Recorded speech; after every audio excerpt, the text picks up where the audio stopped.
حکمتیار تازه بیا څه غوبل راخیستی دی.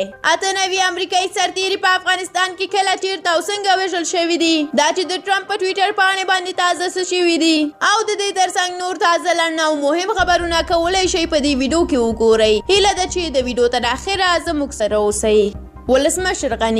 ولسمشر غني وایي له کله نه چې واک ته رسېدلی دی په افغانستان کې اته نوي امریکایي سرتیري وژل شوي دي، خو په همدې موده کې تر 40,000 زیات ملکي وګړو او سرتیرو خپل ژوند له لاسه ورکړی دی. ولسمشر غني له CNN ټلویزیوني شبکې سره په یوه تازه مرکه کې ویلي دي چې طالبان نشي کولی خپلې غوښتنې په نورو ومني، ځکه په وینا یې افغانان د مرګ په بیه سوله نه غواړي.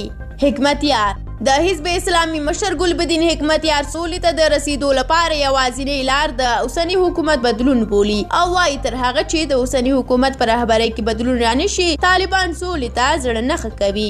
حکمتیار ویلي طالبانو د امریکا او پاکستان هغه غوښتنه رد کړې ده چې ګنې اشرف غني د یو کال لپاره په واک کې پاتې شي.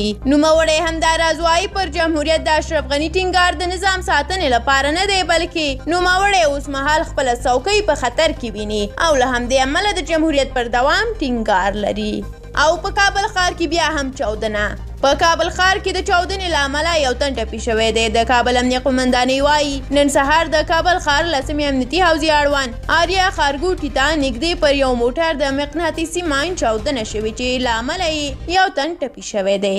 سوله د طالبانو غوښتنه د واک بدلون او د حکومت غوښتنه وربند دی. دا لومړی سرې کرښې دي چې نن به پرې بحث کیږي. محمد حنیف اتمر ویلي دي چې د سولې لپاره د اسلامي نړۍ رول او ملاتړ مهم دی، په داسې حال کې چې ټاکل شوي نن په قطر کې د بین الافغاني خبرو د اجنډا پر موضوعاتو رسمي بحثونه پیل شي.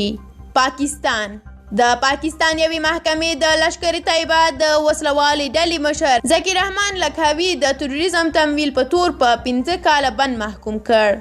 شمالي کوریا د شمالي کوریا مشر وایي هیڅ مهمه نه ده چې څوک په متحده ایالاتو کې واک لري. د شمالي کوریا مشر کیم جونګ اون وایي چې د پیونګ یانګ په اړه د متحده ایالاتو د پالیسیو ماهیت هیڅکله نه بدلیږي.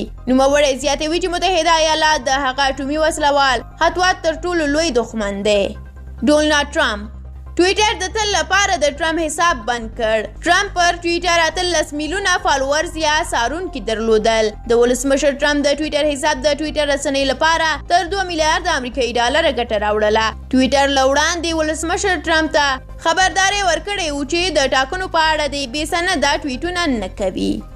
د بهرنیو چارو وزارت د افغانستان او هند بهرنیو چارو وزیرانو ټلیفوني خبرې کړې دي. د افغانستان د بهرنیو چارو وزارت وایي چې د بهرنیو چارو وزیر محمد حنیف اتمر د هند د بهرنیو چارو له وزیر سره صبرحمنیم جیشنکر سره ټلیفوني خبرې کړې دي او د ټرمپ د حکومت 2 وزیرانو استعفا کړې ده.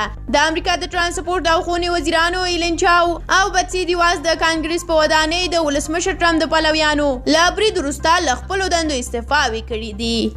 او زموږ د ویډیو وروستی او اخیري خبر همدا چې د افغانستان د کانکور عمومي اول نمره شمسیه علیزاده د لوړو زده کړو لپاره پرون جمعه ترکیې ته لاړله. د ترکیې خبري ایجنټ سنادولو لیکي چې شمسیه به د ترکیې په جرا پاشا طبي پوهنتون کې د طب پوهنتون ووایي.